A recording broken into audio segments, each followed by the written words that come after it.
Tengan todos buenas tardes. Vamos a iniciar nuestro club de lectura. Esta vez tenemos que hablar del libro Contra la amenaza fantasma del autor Farid Kahat. Sean todos bienvenidos y vamos a empezar con el recordatorio de rigor. Espero hacerlo lo más rápido posible y entonces una advertencia antes de iniciar esto. Lo que estamos a punto de iniciar es un resumen del análisis que se ha hecho de la derecha en América Latina y el mundo y en algún momento en la comparación. Entonces, tratemos de escuchar. Si hay peros o preguntas, por favor anótenlas y al final ya preguntamos e intercambiamos ideas y aportes, ¿ya?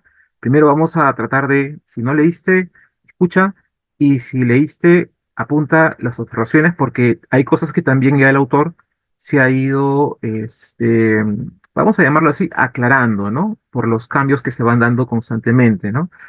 Entonces iniciamos. Contra la amenaza fantasma. Habla en primer lugar, de la derecha radical en el mundo en el contexto internacional. Es importante aclarar que los conceptos de izquierda y derecha, como se solían usar en la época de la Revolución Francesa, son insuficientes para la actualidad. Se habla de izquierda en un sentido muy amplio y se habla de derecha en un sentido académico como el del autor politólogo Cas Mudde. Entonces, aclarando esto, para que digamos y no caigamos en el debate de quién es y no es izquierda, tenemos que hacer esta aclaración. Empezamos. El autor, el politólogo neerlandés Cas Mudde, define la derecha popular radical con tres características: nativismo, autoritarismo y populismo. Cuando hablamos de nativismo, estamos hablando que ellos se reafirman en un concepto premoderno, bastante alarmante esto, nacionalismo étnico. Defienden estas fuerzas políticas llamadas derecha popular radical, ¿no? Se reafirman en ello. Entonces es un error. ¿Por qué? Porque hay que recordar, por ejemplo, que el Imperio Ruso, antes de la Revolución, era antisemita, era chauvinista, no así el Imperio Soviético, que no tenía estas características y que además logró tener a destacados líderes, en su contexto evidentemente, a un judío como Trotsky o a un georgiano como Stalin. Entonces, esto también es otra contradicción en la que caería la derecha, ¿no? La Guerra Fría, recordar, por ejemplo, la rivalidad que había entre la OTAN y el Pacto de Varsovia, no se usaba, por más que eran opuestos y antípodas, no se usaba el nacionalismo étnico, aquel que está basado en la idea de tribal, ¿no? Racial, ¿no? Del otro, ¿no? No había eso, se había superado al menos en el discurso esto. La otra característica que llamamos derecha o definimos el objeto de estudio que es de derecha es el autoritarismo. Es decir, la norma, que nadie puede negar que hay que respetarla, pero se usa como un arma que intenta amenazar a la gente de manera punitiva. No es para modificar la conducta, sino como un arma de amenaza. Tenemos los casos de Hungría y Polonia. En el caso tercero, la característica de la derecha populista radical, el populismo. Y acá también es muy importante señalar esto, ¿no? No se va a ahondar en todas las definiciones de populismo, pero lo que vamos a hacer es tratar de entender que en su discurso son divisorios, ¿no? Entonces, la derecha niega el pluralismo político, entonces niega al otro. Tiene un discurso donde ellos dicen ser el pueblo y los otros son la élite. Y acá se puede hablar, por ejemplo, de Milei cuando usa su discurso de la casta, ¿no? O en el caso de Víctor Orbán cuando habla de la nación no puede estar en la oposición, siempre es nosotros y ellos, ¿no? Entonces esa reducción es lo que llamamos populismo, grosso modo, evidentemente. Y una crítica fundamental para el concepto del pensamiento de la derecha es el autor conservador norteamericano llamado William Lind, quien, según Farid Kahat, acuñó el término marxismo cultural. ¿Qué es esto? Supuestamente, en la equivocación que tienen estos personajes es que han reemplazado en su concepción sobre el marxismo, los marxistas, según ellos, habrían reemplazado la lucha de clases, la habrían dejado a un lado, la habrían subordinado al marxismo cultural tras la Guerra Fría. Entonces, ellos hablan de una batalla cultural, como lo menciona Agustín Laje, pero en realidad, en la práctica, parece más bien una guerra contra la cultura, ¿no?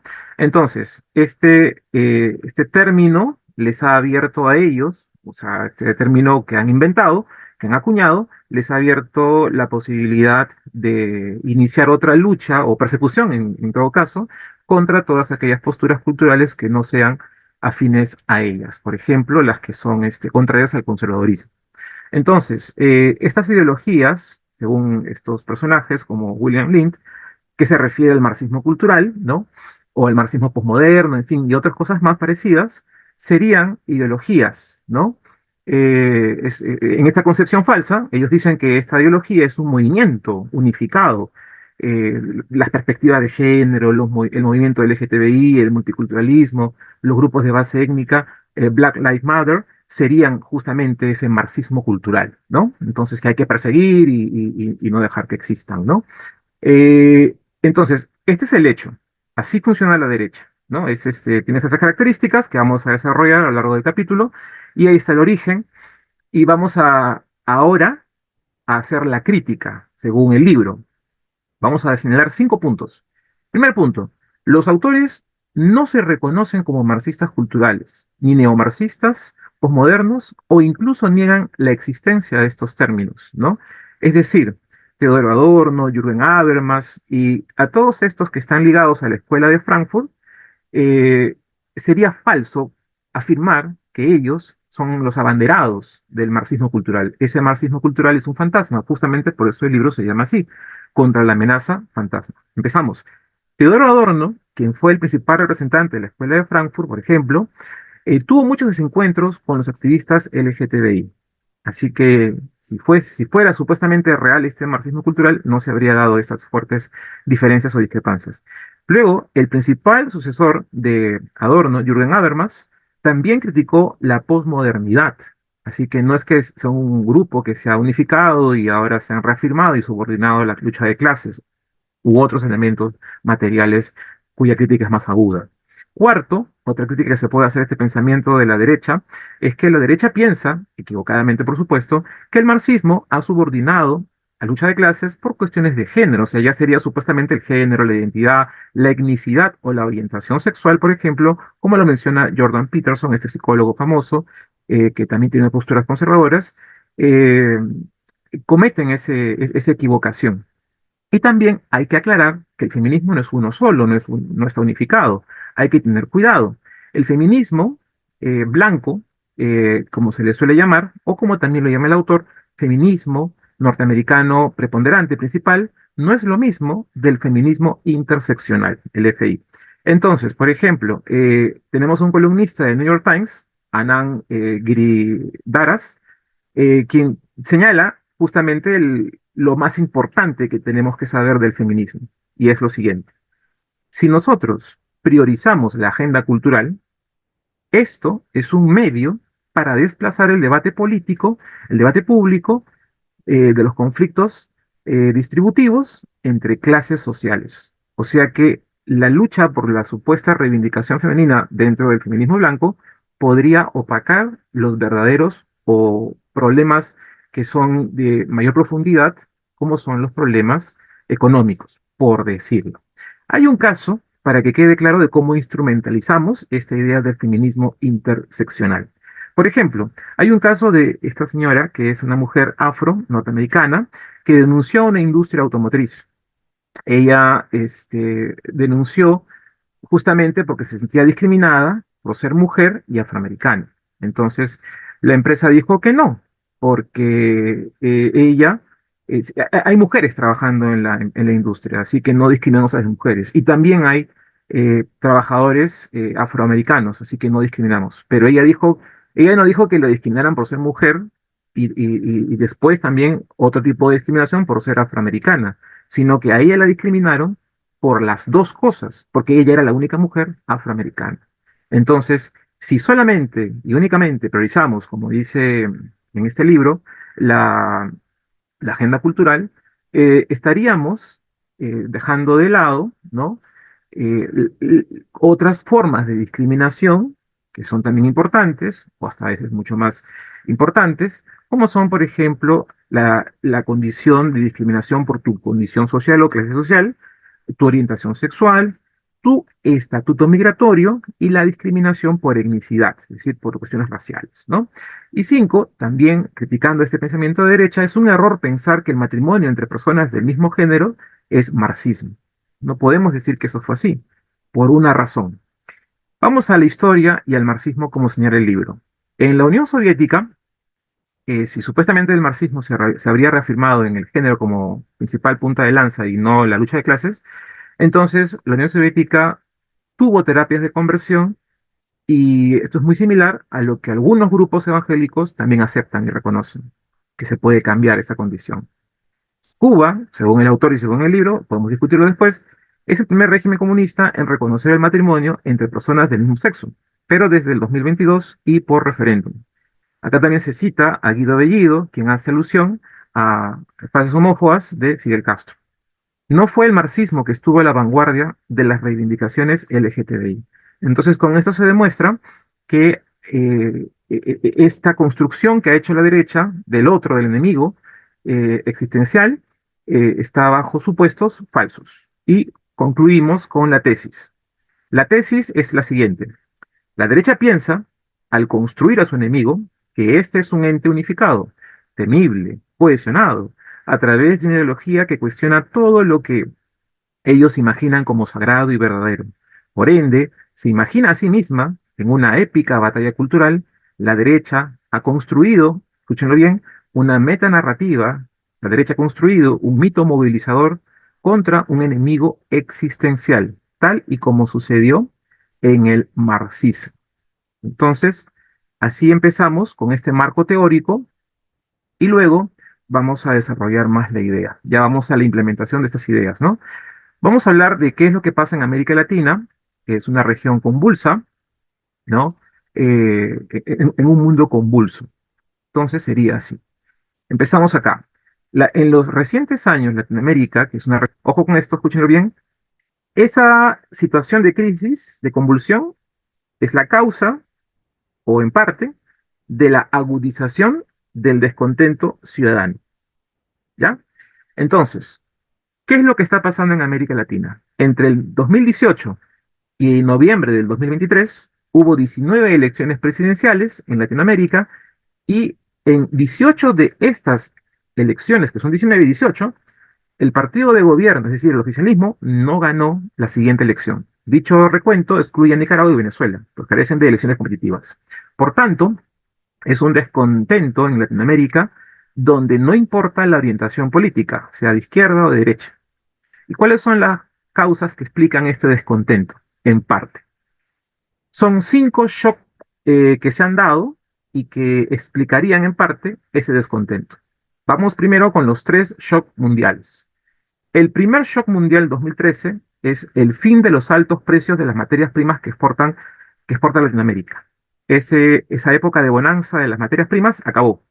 Al acabar, entonces, se ha generado esta crisis y también, por ende, este descontento. Vamos a un ejemplo. CEPAL proyectó el menor crecimiento para la región del periodo siguiente a este ciclo de bonanza, entre el 2014 y 2020, que iba a ser el peor, ¿no? O sea, el menor crecimiento, perdón, en las últimas 7 décadas. Y esta proyección fue sin tomar en cuenta la pandemia, o sea que obviamente fue eh, peor.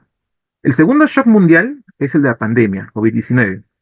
El Fondo Monetario Internacional proyectó un crecimiento, optimista por supuesto, de 1,3 para la región. Sin embargo, la economía terminaría contrayéndose en 3% durante el 2020. Y en nuestra región, peor aún, en un 7%. Hay que recordar que más del doble del promedio mundial y tuvimos el mayor nivel de muertes excedentes como proporción de la población. O sea, fue la región con más afectados de muertes. No existe región en el mundo que haya padecido tan traumática experiencia en magnitud que América Latina. Otro ejemplo de este shock de la pandemia es que el BID señaló que la pandemia, y esto también es muy delicado, ha revertido la tendencia de la época de los altos precios de materias primas, la ha revertido la tendencia de disminuir la desigualdad, ahora ha aumentado. La desigualdad de ingresos ha aumentado, ¿no? Que se había logrado en años previos. Entonces, esto va generando un calentamiento de la crisis. Y el tercer shock mundial es que la mayor inflación internacional en más de 40 años. Hemos tenido también esa la mayor inflación internacional en más de 40 años. La causa de esto fue justamente la pandemia que cortó la cadena de suministros y también fue la guerra de Ucrania que elevó el precio de los alimentos, fertilizantes y combustibles. Ahora, vamos a hablar de los shocks regionales.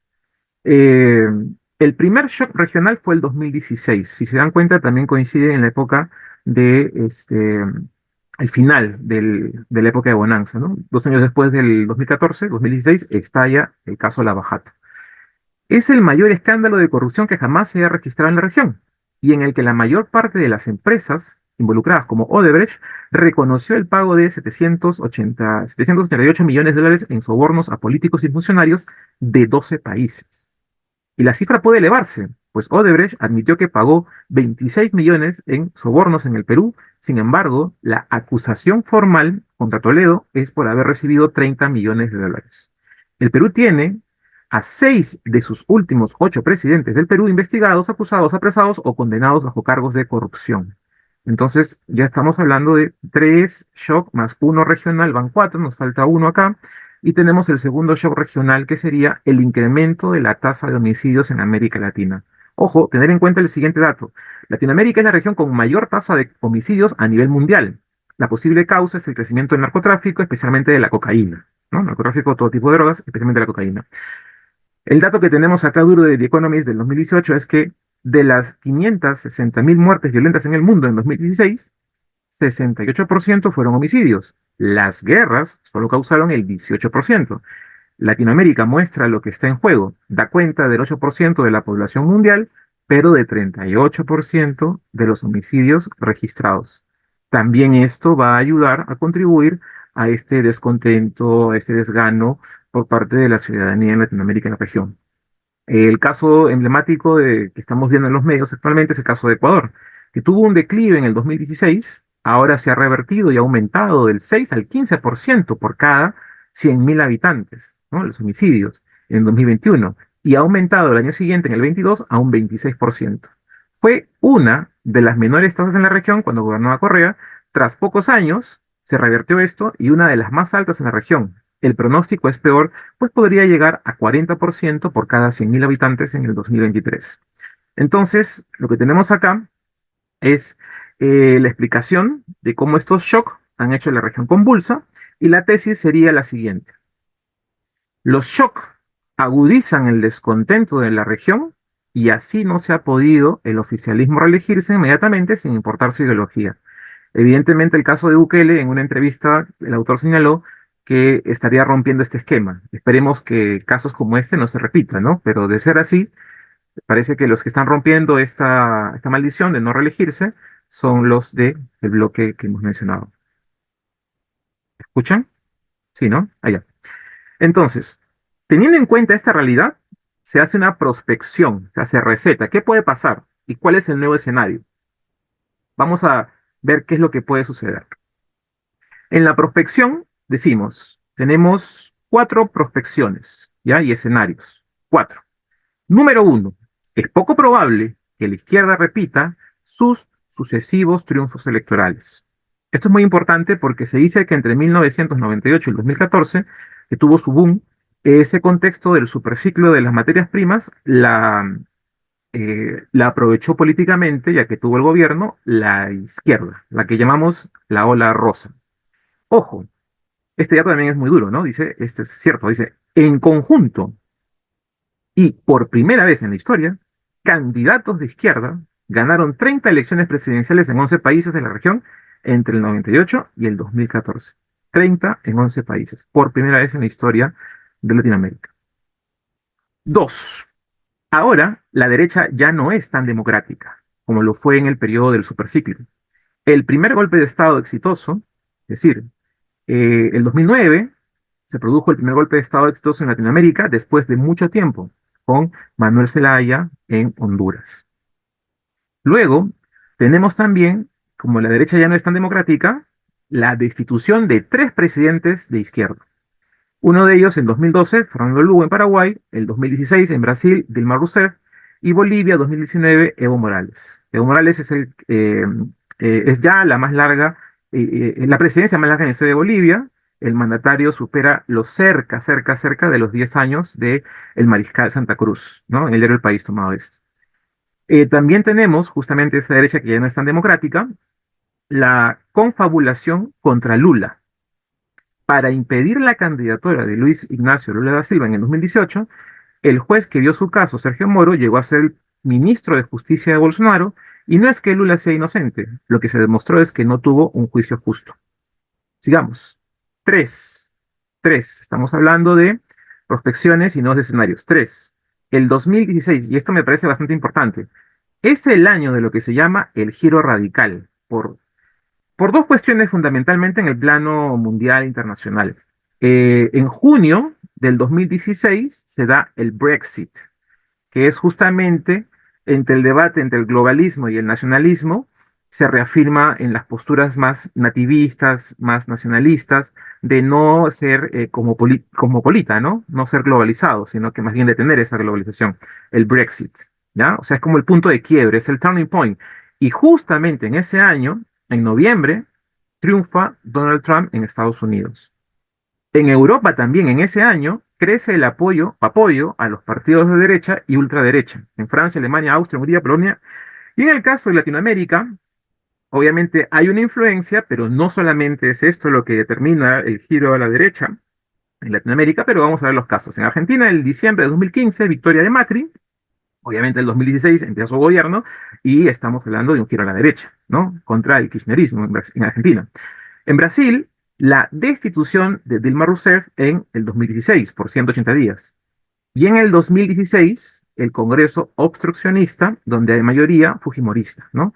Con 73 escaños en el Parlamento y cuya presidencia era de Kenji Fujimori, ¿no? Que tenía el control de poder incidir con más 14 votos, de los 73 más 14, podría haber logrado, bueno, muchas cosas ya logró, ¿no? El defensor del pueblo, la influencia en el TC, modificar también leyes que tienen que ver con la extracción de materias primas. O sea, eso también es importante. Es un giro como que, este es un dato muy importante, me parece, que va a marcar en la historia, ¿no? Cierro paréntesis. Cuatro. Y esto también es interesante porque es en cascada. Mire, la derecha radical en la región, cada vez que pierde una elección, alega fraude sin presentar evidencia. No tiene evidencia y alega fraude. Entonces, está en cascada. En el 2020 le pasó a Donald Trump en Estados Unidos, que alegó sin tener evidencia fraude. Keiko en el 21, Bolsonaro en Brasil en el 22, Antonio Cubas en Paraguay en el 23 y Javier Milei también en el 23 en las primarias que ganó en Argentina. El candidato ultra a la presidencia de Argentina, Javier Milei, agita el fraude electoral. Lo hizo cuando ganó las primarias del 13 de agosto y también la primera vuelta del 22 de octubre, cuando quedó segundo a casi 7 puntos por detrás del peronista Sergio Massa, su rival del domingo que viene. Acá, en declaraciones, el autor ha dicho que este tipo de negación es simplemente el hecho de ver al otro como un enemigo existencial, no alguien que hay que anular, ¿no? No es un interlocutor válido, así. Y nos preguntamos, ¿cuáles serían las causas que explican por qué la derecha regional en Latinoamérica no es solamente un fenómeno por la influencia de Donald Trump, por la influencia del Brexit? ¿Por qué? ¿Qué es lo que la hace particular? ¿Qué es el aporte también del libro? ¿Qué es la que ha originado esta derecha? ¿Esta influencia mundial es suficiente? Obviamente no. Tenemos acá unas respuestas. La primera, los gobiernos radicales de izquierda se tornaron autoritarios y eso asustó a la derecha. Recordar cuando Chávez caminaba y decía exprópiese, ¿no? Entonces buscaron expropiar empresas privadas o renegociar contratos de cohesión y eso la puso en estado de alerta. Dos, los gobiernos moderados de izquierda aprobaron normas polémicas, llamémoslo así, porque estaban a favor del aborto, la perspectiva de género en educación, el matrimonio igualitario, y esto puso en alerta a la derecha, cuya base religiosa también es evangélica e históricamente, no todos, pero institucionalmente hablando, han estado siempre en correlación en los 80 con las posturas conservadoras, ¿no? Del neoconservadurismo, por ejemplo.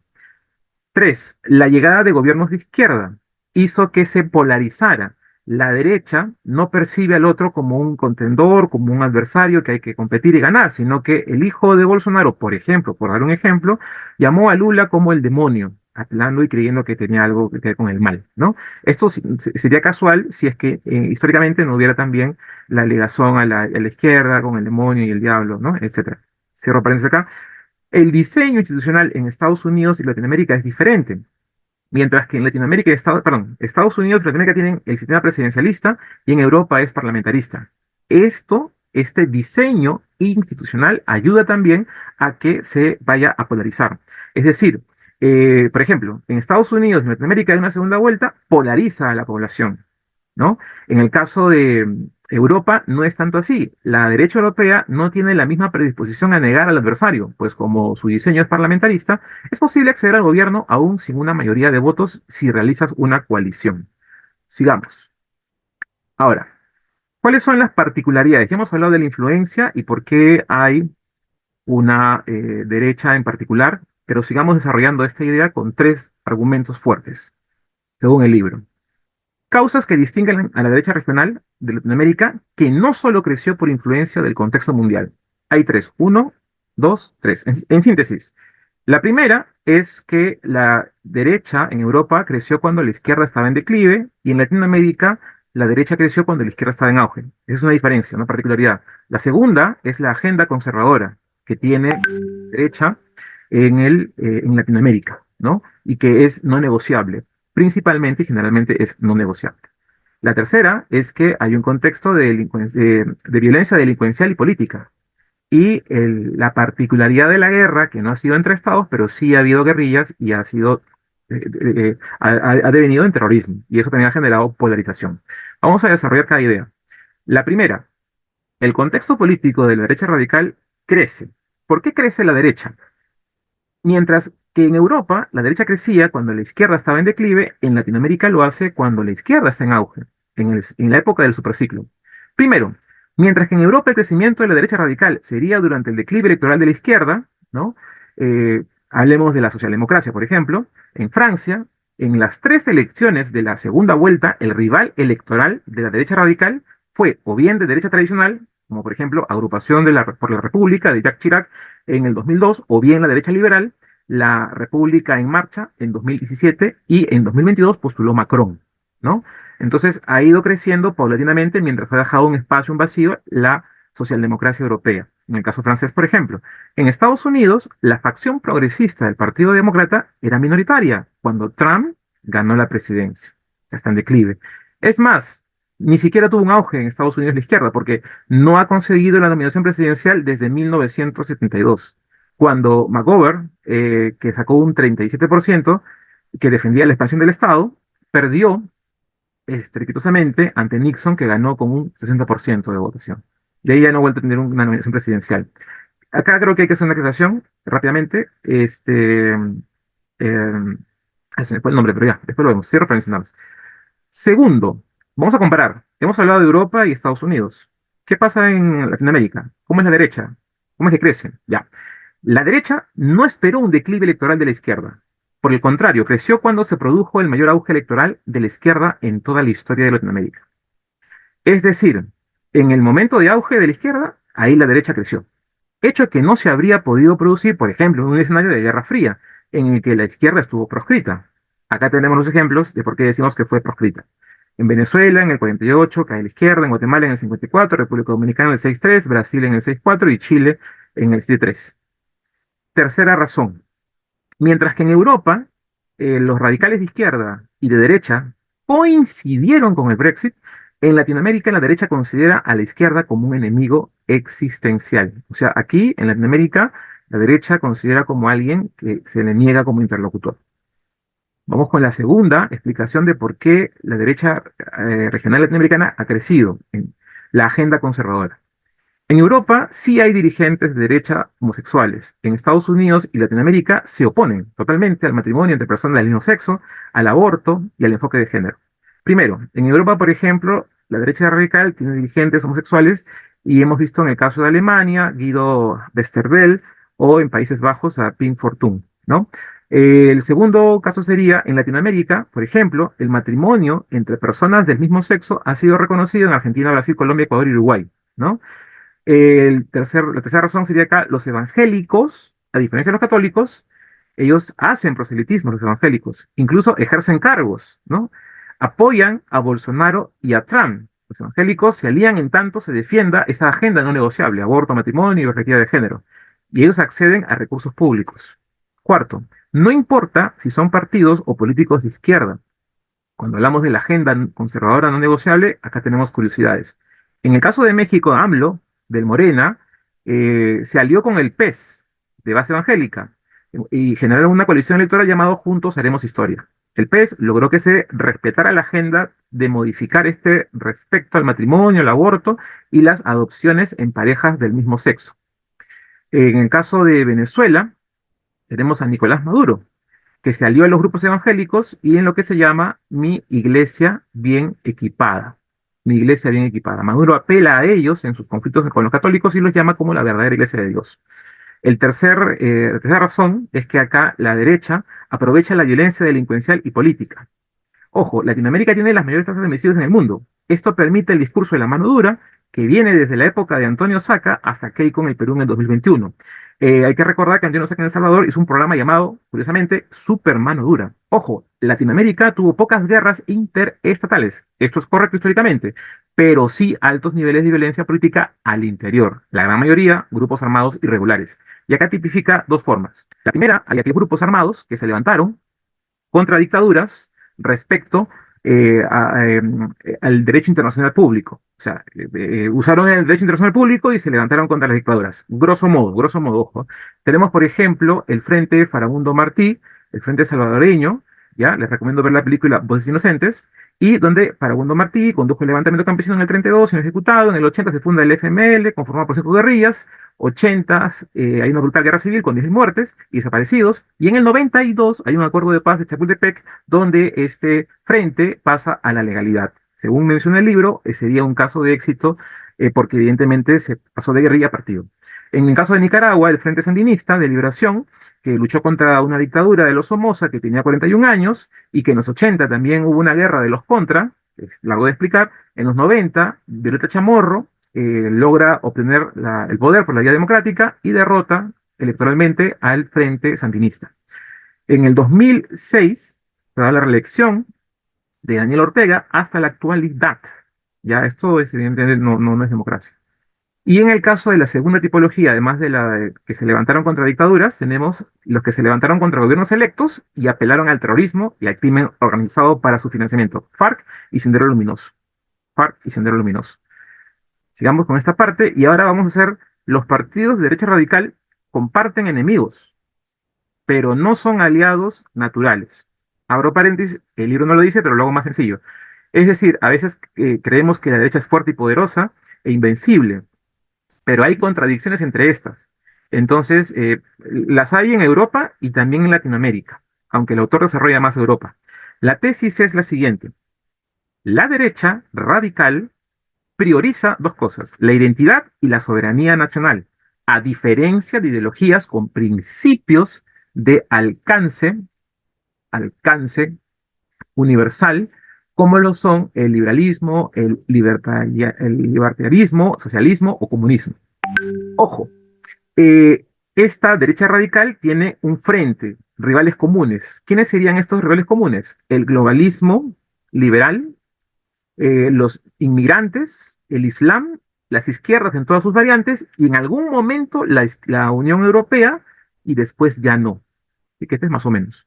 Ojo acá, el autor señala que hay que desmitificar la creencia de que la derecha radical contemporánea tiene entre sus miembros a aliados naturales. Y acá creo que es muy importante esta aclaración. En realidad, tienen una alianza táctica, es decir, momentánea, temporal, frente a sus rivales comunes. Vamos a ver los casos de contradicción para que no pensemos que la derecha es fuerte, ¿no? Y unida y cohesionada. Tenemos el caso de Hermann Tertsch, eurodiputado del partido Vox, que en Ucrania se refería a la crisis migratoria por la guerra. En Ucrania son refugiados de verdad, decía. Son refugiados cristianos y blancos. Y acá hay una contradicción, señala el autor. Sí son cristianos y blancos, ¿no? Sin embargo, los soldados rusos también son cristianos y blancos. En la Segunda Guerra Mundial fue un conflicto entre cristianos y blancos, ¿no? Y que dio origen al Estatuto de los Refugiados, cosa que no quieren respetar. Curiosidad también es que Hitler, en su libro Mi lucha, califica a los pueblos eslavos, tanto rusos como ucranianos, como una raza de tipo inferior.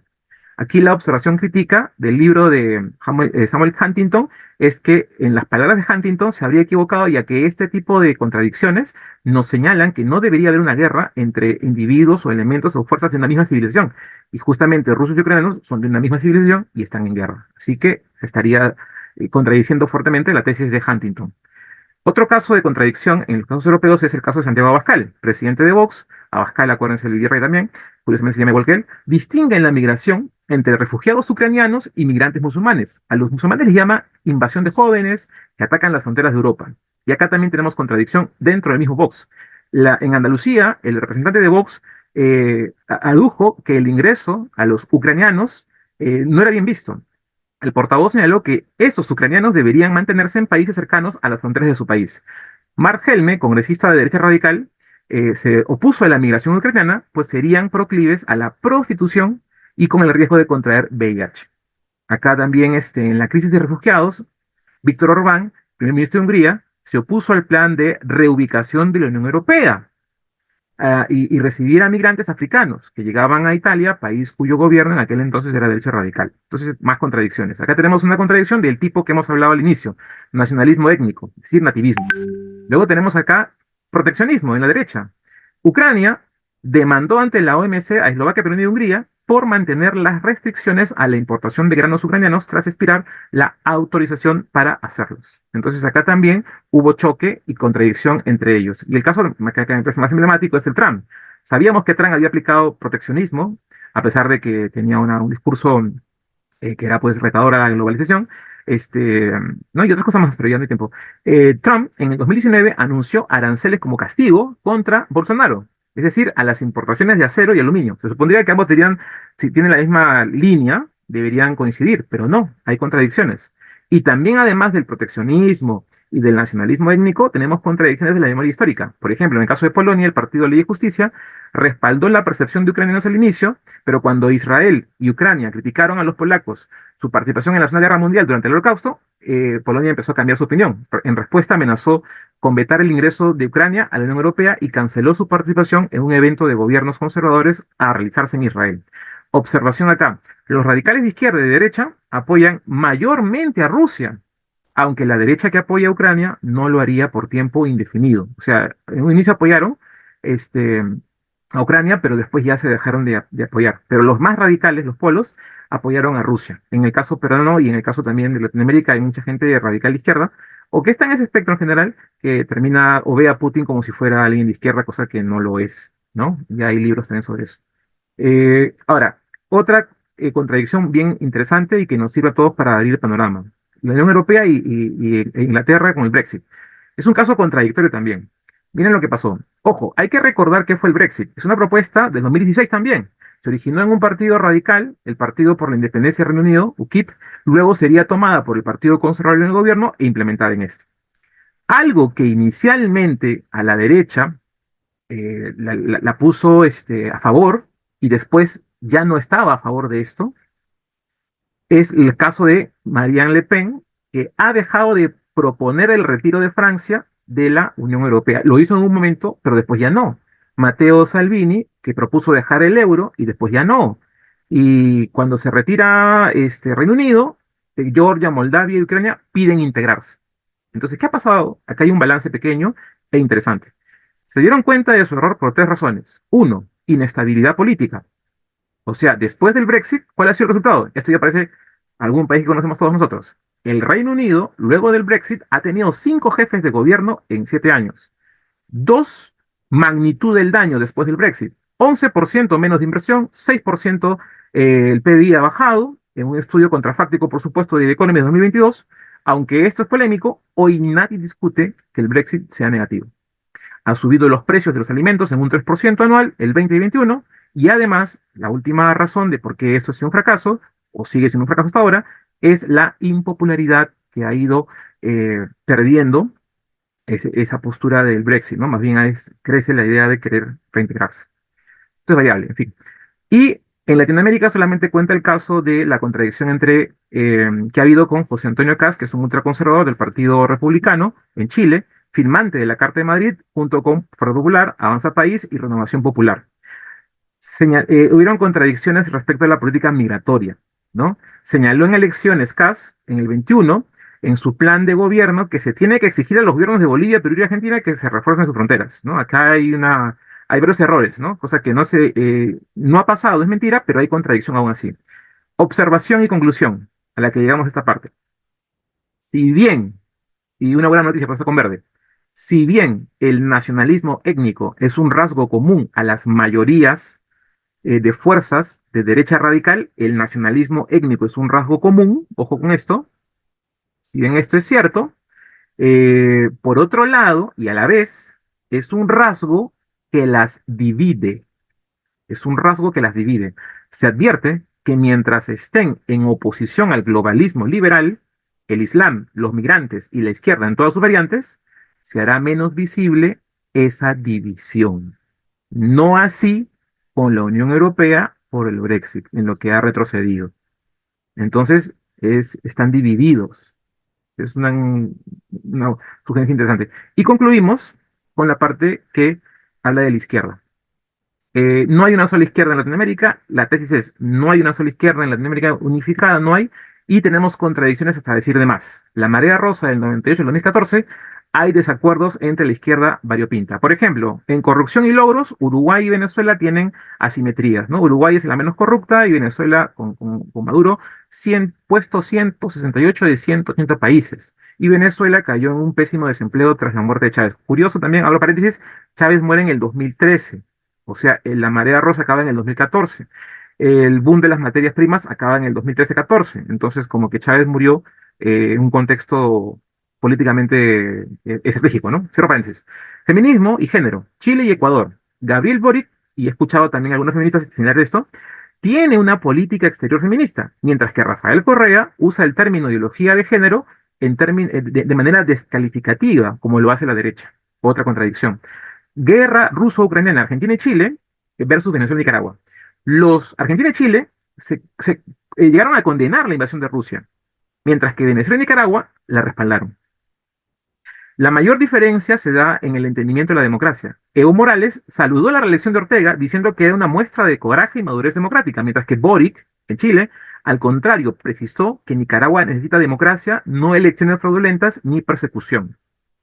Y las contradicciones electorales. Lula cambió su postura sobre el aborto para defender o no perder el voto evangélico. Y sobre diferencias en un mismo país. Acá un caso curioso. Yacu Pérez en Ecuador del partido Pachacutic, siendo de izquierda, se opone al legado de Correa, llegando incluso a llamar al voto nulo en segunda vuelta. Es decir, se negó a respaldar a un candidato de izquierda, Andrés Arauz, pese a que la derecha postulaba a un banquero conservador e integrante del Opus Dei. El Opus Dei es una prelatura de la Iglesia Católica y tiene a miembros de la Iglesia Católica. Guillermo Lazo, quien ganó el 21-23. Muy bien, hemos acabado.